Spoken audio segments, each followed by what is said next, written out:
So let's now see how we can pull changes from our remote GitHub repository into our local machine. So suppose we have made some changes in our remote repo and we want those changes to be reflected back in our local machine. So for that we can use this pull command. So the pull will basically fetch the latest changes from the remote repo into our local machine. Currently our remote repo have two files, and also we have this local repo here. Also we have two files, so the remote and the local machine are in sync. So let's now make some changes in the remote repository.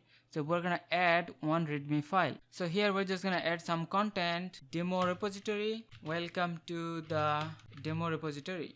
And let's now commit the changes, and here we have to just add one commit message and click on commit changes. So our remote repository have this readme file. So to pull the changes from the remote repo, we have to use the command git pull. So you can see we have successfully pulled all the changes, and here inside our local machine we also have this readme file.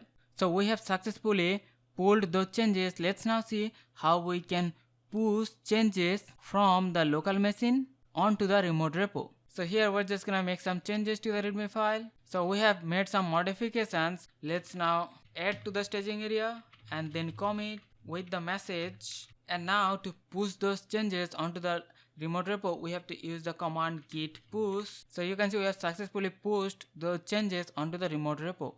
So let's now check that. So here we are inside the remote repo.